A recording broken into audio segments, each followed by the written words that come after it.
Hey, everyone. Happy November. Welcome to, goodness, almost the conclusion of a wild and crazy year, 2025. If I look tired, it's because I am. And I wanted to make sure that I did this video because I pledged to myself, to you, to Spirit, to the angels, that I was going to do this monthly no matter what, and it feels really good to do that. But full disclosure, we just signed a purchase and sales agreement on our house on Monday to sell our house in Massachusetts, and pretty quick turnaround to get out of here. So it's been intense. And as I've said before, I know a lot of people are feeling intensity of the energy, and it's manifesting in different ways that relate to your unique story. But I think a lot of us are in this shifting, changing tides, and faith is such an essential part of getting through it all. And I wanted to do one last messages from the angels from this very, very special place that we've called home for almost 34 years. Raised our babies here. So a lot of history.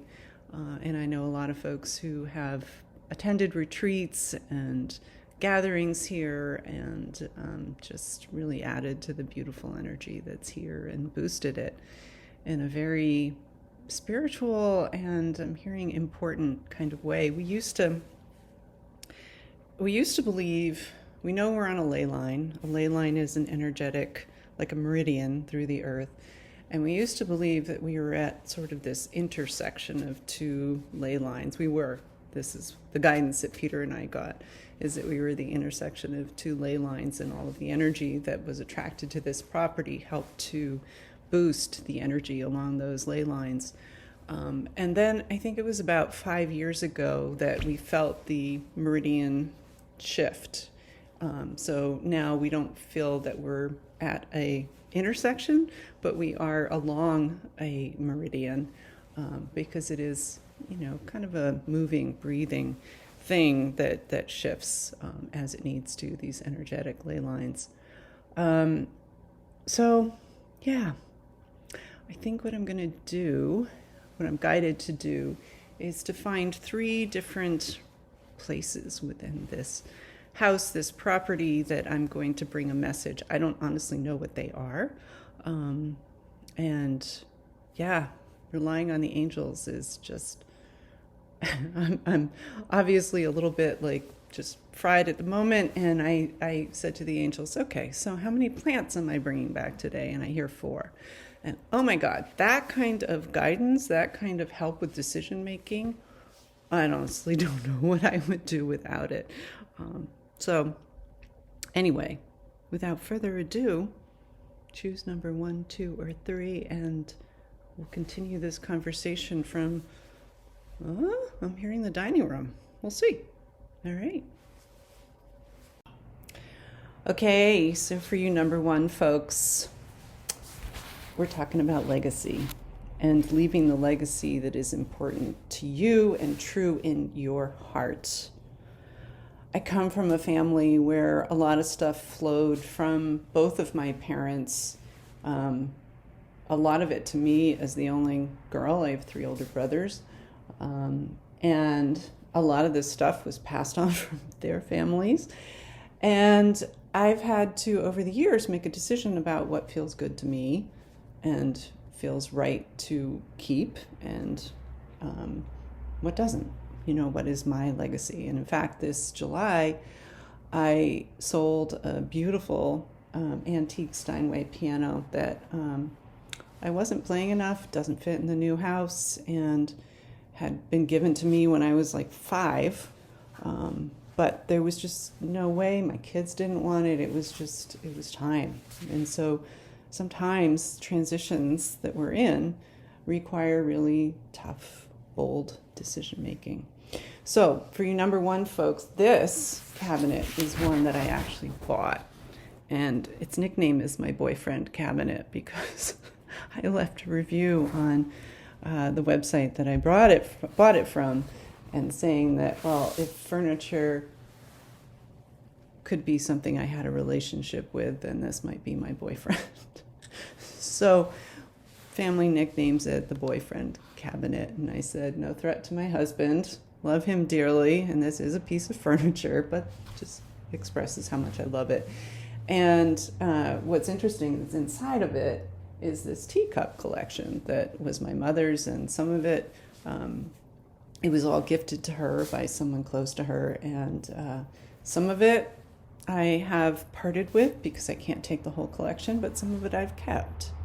And so this message for you number one people is to really be discerning and think about what it is that you're carrying forward with you as you walk into the future.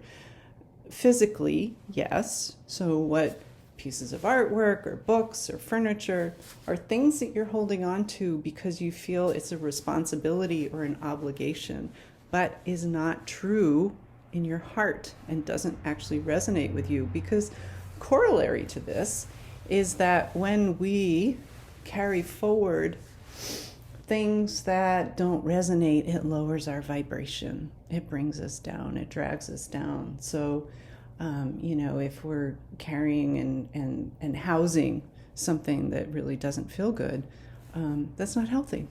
It doesn't help anyone. So what is your legacy? And what is it that you want to carry forward is the question to think about for you number one folks. Because if you chose number one, then chances are really good that there's something that you're holding on to. And look to the physical first, because that's often a really good clue that helps to unlock the emotional and spiritual healing and release that follows. So just make sure that you're discerning about, yes, I want to carry that forward as I walk into the future, or no. And if not, second corollary is it's meant to be with somebody else, right? So this is coming with me. All right. For you number two folks, I was guided to come up to our third floor that used to be a walk-up attic. And we had a full level of storage. And then Peter, with all of his wonderful vision and imagination, was like, we should make it a master bedroom suite. And I thought he was crazy. This is actually kind of a repeat story for a number of things that he's done around here, but it just seemed sort of excessive and over the top, but oh my goodness, is it beautiful space.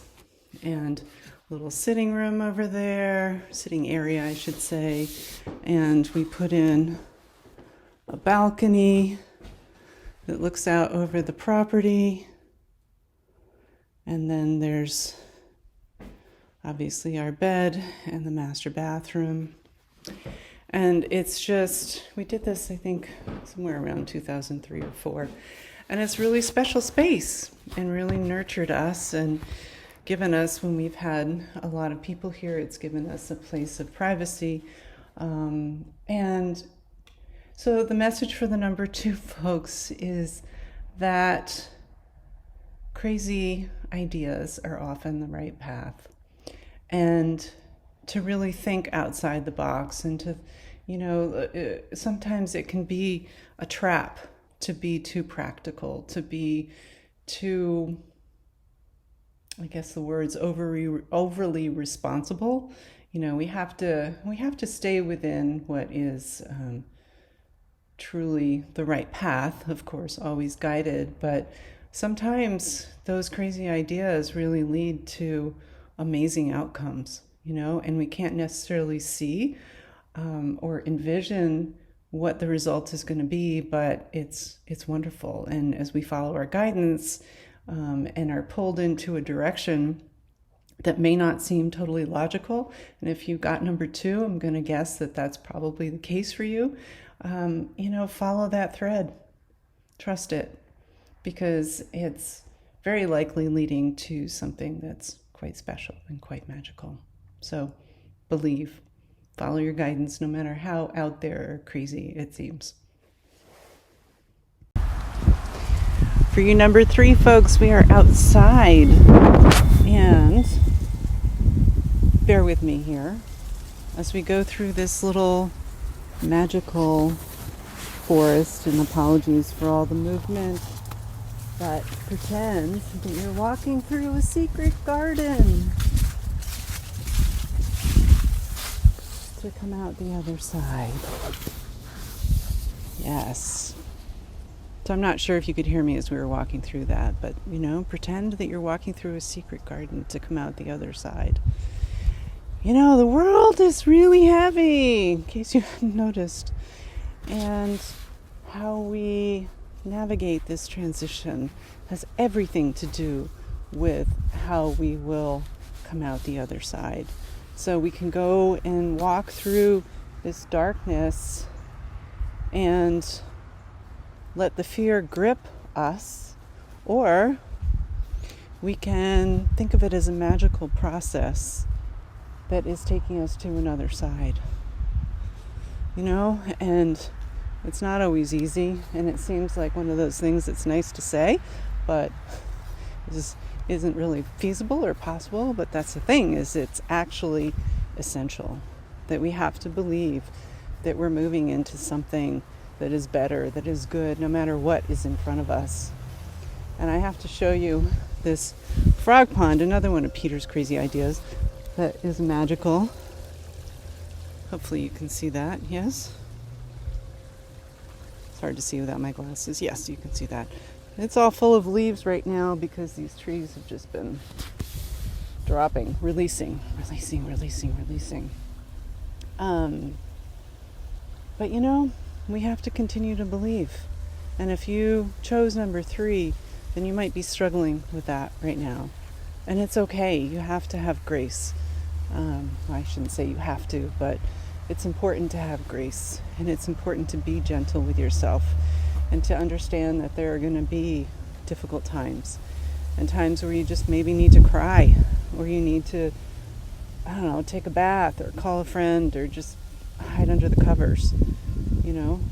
Whatever you need to do, take care of your emotional and your spiritual self, and really honor the process that it's going through, because as you do that, you won't be stuck there.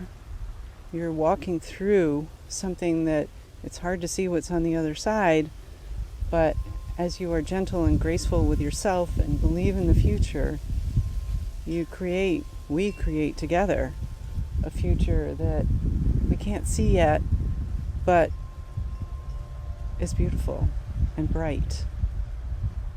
Feeling that really deeply in my heart right now. The resonance of my heart is just going boom, boom, boom, boom, boom, yay.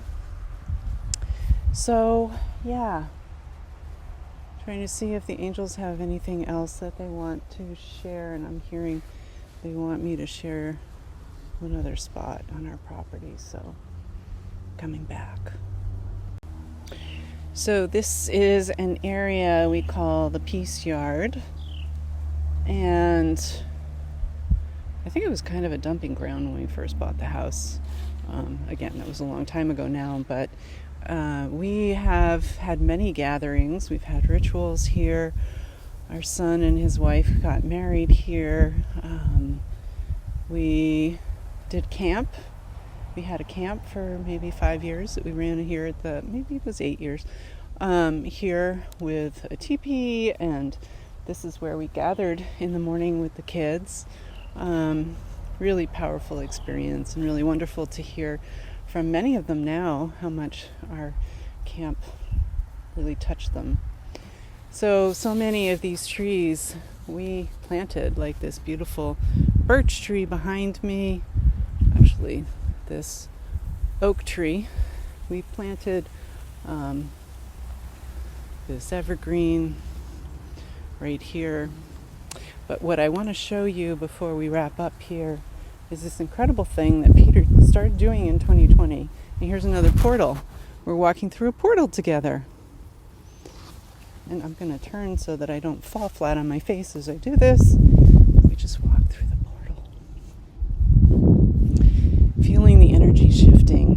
And so anyway, back in 2020, Peter was inspired to mow in our, what used to be a pasture, we used to have sheep and chickens and geese, a maze. So he mowed this maze for walking meditations. And he's been doing it since. And it's just very special. So with that, I wish you so much peace and love. May you feel it in your heart. And it's really an honor to share this space with all of you. It's been so very special to us, and we love sharing that sacredness because it's just something that's come through us. The land, the property, the land spirits, they are the ones who made this happen. So with that, so much love to each and every one of you. I will be back in December from Rhode Island. Many blessings, and lots of love. Be well.